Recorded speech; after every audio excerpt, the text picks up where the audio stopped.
Hello दोस्तों, कैसे हैं आप सब। मैं उम्मीद करती हूँ कि सब बढ़िया होंगे। आज हम भारत के ऐसे राज्य के बारे में बात करने वाले हैं जिसने पूरी दुनिया को गणतंत्र के बारे में बताया है। धार्मिक, ऐतिहासिक, सांस्कृतिक, राजनीतिक और साहित्यिक अधीन सभी दृष्टिकोणों से यह काफी अहम माना जाता है। और तो और, दुनिया का पहला विश्वविद्यालय इसी धरती पर स्थापित किया गया था। इसी राज्य में भगवान महावीर और भगवान बुद्ध का जन्म हुआ है। लेकिन दुख की बात यह है कि इससे भारत के सबसे पिछड़े राज्य के रूप में जाना चाहता है। आज के समय में इस राज्य को भारत के अविकसित राज्य के तौर पर देखा जाता है। फिर इसे भारत का सबसे गरीब राज्य भी माना जाता है। लेकिन राज्य काफी बड़ा है और यह अनेकों पर्यटक स्थलों और तीर्थ स्थलों हैं। हर साल 60 लाख से भी ज्यादा सैलानी आते हैं।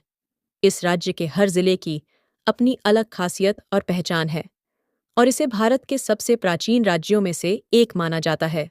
दोस्तों, आज हम बात कर रहे हैं बिहार राज्य के। तो चलिए, देर न करते हुए आज की रोचक वीडियो शुरू करते हैं। सबसे पहले बता दें कि बिहार शब्द व्युत्पत्ति बौद्ध विहार के बिहार शब्द से हुआ है। बाद में बिहार के लोगों की भाषा के कारण विहार शब्द बिहार में तब्दील हो गया। बिहार का इतिहास 3000 सालों से भी ज्यादा पुराना माना जाता है। पहले से मगध राज्य के नाम से जाना जाता था और पाटलिपुत्र इसकी राजधानी हुआ करते थे। यही पाटलिपुत्र इसकी राजधानी हुआ करता था और बाद में पटना के नाम से पहचाना जाने लगा और आज पटना बिहार की राजधानी है। बिहार की सीमा नेपाल, झारखंड, पश्चिम बंगाल और उत्तर प्रदेश से जुड़े हुए हैं।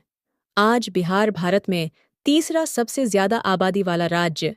बिहार की कुल जनसंख्या 10 करोड़ से भी ज्यादा है। वह उसकी जीडीपी 7.5 लाख करोड़ है कि इतनी बड़ी आबादी होने के बावजूद जीडीपी का आंकड़ा काफी कम नजर आता है। बिहार लिटरेसी रेट 2011 में 59% हुआ करते थे। हालांकि पिछले एक दशक में इसमें काफी सुधार आया है और एक अनुमान के अनुसार फिलहाल बिहार में लिटरेसी रेट 74% है। बिहार अपने अंदर विभिन्न संस्कृतियों को संजोए हुए है। यहाँ कई प्रकार की भाषाएं बोली जाती हैं। हिंदी, भोजपुरी, अंगिका सदरी, मैगी मैथिली और सूरजपुरी जैसी भाषाओं में लोग बातचीत करते हैं। वह भारत का वह राज्य है जहां से उत्तर प्रदेश के बाद सबसे ज्यादा संख्या में आईएएस ऑफिसर आते हैं। 1990 में नंबर 1 पर हुआ करता था, लेकिन धीरे धीरे बिहार के युवाओं की रुचि आईटी सेक्टर पर बैंकिंग सेक्टर जैसे क्षेत्रों में भी होने लगे और सबसे ज्यादा बैंक बिहार से आते हैं। आपको जानकर हैरानी होगी कि बिहार के 12 साल के एक बच्चे ने आईआईटी का एग्जाम क्लियर कर दिया था। बता दें कि बिहार के लोगों का दिमाग काफी तेज माना जाता है। मैथ्स के प्रति इनमें विशेष रुचि होते। वह आपको बता दूं कि दुनिया को शून्य देने वाले महान गणितज्ञ आर्यभट्ट का जन्म बिहार में हुआ था। प्यार में 8वीं क्लास तक 57% बच्चे मैच में फर्स्ट डिवीजन से पास होते हैं। वहीं नेशनल लेवल पर यह आंकड़ा 44% है। भारत के अन्य राज्यों में जब भी कोई मेहमान घर पर आते हैं तो बच्चों से डांस करने के लिए कहते हैं या फिर कोई कविता सुनाने के लिए कहते हैं। लेकिन बिहार में रिश्तेदार किसी के घर जाएं तो बच्चों से मैथ के सवाल पूछते हैं। बिहार के लोग भले ही गरीब हों, लेकिन उनका दिल का से बड़ा होता है। वह पैसों की कमी होने पर भी निराश नहीं होते हैं, बल्कि उनका तो यह मानना है कि जितना है उतना काफी है। बिहार राज्य 14 से 15% सालाना दर की तेजी से विकास कर रहा है, जो काफी हैरान करने वाली बात है। आज के समय में बिहार में कुल 38 जिला हैं और हर अपनी एक अलग पहचान है। क्या आपको पता है, दुनिया की सबसे लंबी वाईफाई रेंज बिहार के पटना में। यहाँ पर 20 किलोमीटर के एरिया में कोई भी व्यक्ति फ्री वाईफाई का इस्तेमाल कर सकता है। और तब से जानते होंगे कि बिहार को माता सीता के जन्मनगरी भी कहा जाता है। माता सीता की जन्मभूमि जनकपुरी पहले जमाने में ऐसी राज्य का हिस्सा हुआ करते थे, लेकिन बाद में वह नेपाल का हिस्सा बन गया। बिहार में मिथिलांचल नाम की एक जगह है जहां के लोग भगवान राम को आज भी अपना दामाद मानता है। दोस्तों, बिहार का खाना न सिर्फ हिंदुस्तान में बल्कि दुनिया के कई बड़े देशों में प्रसिद्ध है। यहाँ का लिट्टी चोखा वर्ल्ड फेमस है। इसके अलावा ठेकुआ पकवान की दीवानगी भी कम नहीं है। ठेकुआ पकवान खास तौर पर छठ के मौके पर बनाया जाता है। इसके अलावा दाल भात रोटी और मछली खाने यहाँ के लोग काफ़ी पसंद करते हैं। बिहार में साल 2016 में शराबबंदी लागू कर दी गई थी। मतलब बिहार में शराब बेचना और पीना पूरी तरह से गैर कानूनी है। इसके बावजूद बिहार में लगभग सभी जगह देसी शराब और ताड़ी का काला धंधा जोरों शोरों से चल रहा है। प्यार में एक अजीबोगरीब कुप्रथा काफी प्रचलित थे, जिसका नाम पकड़ा हुआ शादी था। 1980 के दशक के दौरान लड़की के माता-पिता किसी अच्छे खानदान लड़के का अपहरण करते हैं और जबरन अपनी लड़की का शादी उस लड़के से करा दिया करता थे। इसके पीछे दो मुख्य कारण हैं। पहला कि लड़की को अच्छा घर में जाए। वे अक्सर ऐसे लड़कों का चयन किया करते थे। उनके पास है तो ढेर सारी जमीन हो या फिर अच्छी नौकरी। और दूसरा कारण दहेज से बचना होता था। दूल्हे को किडनैप कर उसे सीधा शादी के मंडप पर बैठाया जाता था और अगर कोई लड़का आनाकानी करता था तो उसके साथ मारपीट की जाते और हथियारों से डराया धमकाया भी जाता था। जान बचाने के लिए लड़का मजबूरन शादी के लिए तैयार हो जाता था। आज भी बिहार में यह शादी के कुछ किस्से सामने आते रहते हैं और बिहार के वैशाली में पहली बार गणतंत्र की स्थापना के गए थे। उस समय वैशाली राज्य के पास अपनी खुद की संसद प्रणाली भी मौजूद है। कहा जाता है कि यहीं से पूरी दुनिया में गणतंत्र की शुरुआत हुआ है। बिहार राज्य अनेक महापुरुषों की जन्मस्थली रहा है। जैन धर्म के 24वें तीर्थकर भगवान महावीर और बुद्ध धर्म की शुरुआत करने वाले महात्मा बुद्ध का जन्म ऐसे राज्य में हुआ है। इतना ही नहीं, पूरी दुनिया को कूटनीति और राजनीति का ज्ञान देने वाले चाणक्य का जन्म बिहार में हुआ था। सम्राट अशोक चंद्रगुप्त मौर्य ने भी इसी राजाओं के धरती पर राज किया है। रामायण की रचना करने वाले महान आर्षि वाल्मीकि सर्जरी के जनक आचार्य सुश्रुत और कामसूत्र के रचयिता वात्सायन मुनि बिहार की धरती पर ही जन्मे हैं। संगीत जगत में भी बिहार में महारत हासिल किया है। महान शहनाई वादक और भारत रत्न से सम्मानित बिस्मिल्लाह खान ने भी बिहार की धरती पर ही जन्म लिया था। वह में बॉलीवुड इंडस्ट्री को भी कई एक्टर हैं। अभिनेता सुशांत सिंह राजपूत, प्रियंका चोपड़ा, मनोज वाजपेयी, मनोज तिवारी, रवि किशन, पंकज त्रिपाठी और शत्रुघ्न सिन्हा जैसे नाम शामिल हैं। सुपर 30 कोचिंग क्लास चलाने वाले महान शिक्षक आनंद कुमार बिहार से ताल्लुक रखते हैं और आज के समय में सोशल मीडिया के जरिए प्रसिद्धि पाने वाले खान सर भी मूल रूप से बिहार के ही रहने वाले हैं। भारतीय टीम के पूर्व कप्तान और क्रिकेटर महेंद्र सिंह धोनी का जन्म बिहार में हुआ था, लेकिन बाद में रांची झारखंड का हिस्सा बन गया। लेकिन धोनी के जन्म के समय वह बिहार का ही हिस्सा हुआ करता था। भारत के प्रथम राष्ट्रपति राजेंद्र प्रसाद जी ने भी बिहार की धरती पर ही जन्म लिया था। इतने महान तो शायद ही भारत के आने किसी राज्य ने देश और दुनिया को दिए होंगे। बिहार की भोजपुरी फिल्म इंडस्ट्री की अपनी अलग पहचान है।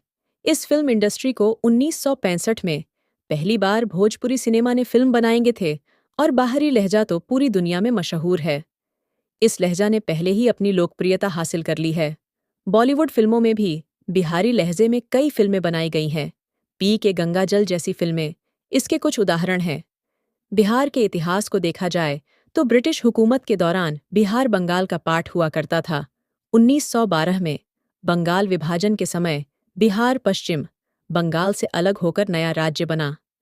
1936 में बिहार से ओडिशा राज्य अलग हो गया और सन 2000 में बिहार से अलग होकर झारखंड एक अलग राज्य बना। बिहार विभिन्न त्योहारों और उत्सवों का आयोजन किया जाता है। इनमें बिहार के लोक नृत्य की झलक देखने को मिलती है। विदेशी पाइका जनजाति के जरिए और झाइयाँ जैसे अनेकों नृत्य शैली बिहार की शान है। बिहार के त्योहारों की बात करें तो छठ पूजा यहाँ का सबसे बड़ा और सबसे प्रमुख त्योहार है। एक बिहारी दुनिया के किसी भी कोने में क्यों न हो, छठे पर उसे अपने घर और नदी के किनारे घाटों की याद जरूर आते हैं। इसके अलावा मकर संक्रांति, होली, दिवाली, रक्षाबंधन, बूथ, जयंती, श्रावणी मेला, राजगीर महोत्सव, त्योहार और पर्व हर साल आयोजित किए जाते हैं। आपने जरूर समुद्र मंथन के बारे में सुना होगा, लेकिन क्या आप जानते हैं मंथन के इस राज्य में हुआ था? बता दें कि यह जगह बिहार के बांका जिले के बौंसी के पास है। कहा जाता है कि मंदिर पहाड़ी ही है जिससे मंथन के दौरान मंथनी के रूप में इस्तेमाल किया जाता था। फिर दोस्तों, अब हम आपको बिहार के प्रमुख पर्यटन और दार्शनिक स्थलों के बारे में बता देते हैं। बिहार के हर जिले में आपको घूमने लायक ढेरों जगह मिलेंगे। को सबसे पहले बात करते हैं बिहार की राजधानी पटना के। बिहार में ही सिखों के 10वें धर्मगुरु गुरु गोविंद सिंह जी का जन्म हुआ था और उन्हीं की स्मृति में पटना में तख्त श्री पटना साहिब गुरुद्वारा का निर्माण कराया गया था। उसी जगह सिख समुदाय के लोगों के बीच खास महत्व रखते हैं। अब शांति पटना में आपको हनुमान जी को समर्पित महावीर मंदिर, 1,40,000 टन अनाज स्टोर करने की क्षमता रखने वाला गोलघर पटना म्यूजियम जैसी कई जगह देखने को मिल जाएंगे कि राजगीर बिहार का एक और प्रसिद्ध टूरिस्ट डेस्टिनेशन है। यहाँ पर जैन बौद्ध है और हिंदू धर्म के कई प्राचीन मंदिर हैं। पंच पहाड़ी जैन मंदिर और विश्व शांति स्तूप सबसे प्रसिद्ध है। यहाँ तक पहुँचने के लिए रोपवे का सहारा भी आप ले सकते हैं। इस राज्य की सबसे पहली राजधानी होने का गौरव भी राजगीर को ही प्राप्त है। नालंदा यूनिवर्सिटी और तक्षशिला यूनिवर्सिटी पूरी दुनिया की सबसे पुरानी यूनिवर्सिटीज माने जाते हैं और इनकी आधारशिला पर बिहार में ही रखे गए थे। बिहार के मधुबनी से लेकर मधुबनी पेंटिंग्स आज पूरे विश्व में प्रसिद्ध हैं और यहीं पर नौलखा पैलेस भी है, जो न सिर्फ 1934 में भूकंप के कारण क्षतिग्रस्त हो गया था। बिहार का मुजफ्फरपुर जिला अपने लीची उत्पादन के लिए जाना जाता है। यहाँ से लीची की सप्लाई भारत के कई राज्यों में किए जाते हैं और मंगलपुर जिले को सिल्क सिटी के नाम से भी जाना जाता है। यह मौजूद टॉक्सिन सैंक्चुअरी भी देखने लायक है। बेगूसराय बिहार की आर्थिक राजधानी कहा जाता है कि प्रसिद्ध हिंदी कवि राष्ट्र कवि रामधारी सिंह दिनकर का जन्मस्थान है। हालांकि आधे से ज्यादा लोग मुंगेर के जन्मस्थान के रूप में जान है, क्योंकि उनके जन्म और उनके जीवन काल के दौरान बेगूसराय मुंगेर का था। यहाँ पर अब Begusarai museum, Kanwar lake bird sanctuary और सिमरिया घाट और करलें जैसी जगहों पर घूमने का आनंद ले सकते हैं। पावापुरी भी जैन धर्म का प्रमुख तीर्थ स्थल। अपनाबाद, आसाराम और कैमूर में आपको कैसे वाटरफॉल्स देखने को मिलेंगे, जहां शांति के साथ प्रकृति के नज़दीक कुछ पल बिता सकते हैं। नालंदा बड़ी दरगाह का इस्लाम धर्म में खास महत्व है। गया को बोध नगरी कहा जाता है। यहाँ पर महाबोधि मंदिर बना हुआ है, जहाँ ज्यादा की गौतम बुद्ध ने बोधि वृक्ष के नीचे बैठकर तपस्या के थे और यहीं पर उन्हें ज्ञान प्राप्त हुआ था। इस सब के अलावा 152 एकड़ में फैला Sanjay Gandhi biological park, Valmiki tiger reserve सहित कई अमूल्य धरोहर भी आपको देखने को मिलेंगे। बिहार राज्य आज देश के सभी प्रमुख शहरों से हवाई और रेल मार्ग से जुड़ा हुआ है, साथ ही सड़क मार्ग से भी यहां तक पहुंचा सकता है। धीरे धीरे बिहार की सड़कें पक्की बनाए जा रहे हैं। यहाँ स्वास्थ्य सुविधाएं और शिक्षा प्रणाली पर भी सरकार खास ध्यान दे रही है। बिहार भले ही आज तेजी से विकास कर रहा है, लेकिन देश में कई जगह आज भी बिहारियों को सम्मान की नज़र से नहीं देखा जाता। बिहारी शब्द एक अपशब्द का दर्जा दे दिया गया है, जबकि एक समय पर बिहारी शब्द फक्र की बात हुआ करते थे। एक कहावत तो आपने सुनी होगी कि एक बिहारी 100 पर भारी। तो दोस्तों, ये भारत का अनोखा राज्य बिहार, उम्मीद करता हूँ कि आपको हमारा ये एपिसोड पसंद आया होगा। अगर आप में से कोई है बाहर से, तो हमें ज़रूर बताना। नीचे कमेंट करके ज़रूर बताइए कि आज की वीडियो में आपको बिहार की कौन सी बात सबसे ज़्यादा अच्छी लगे।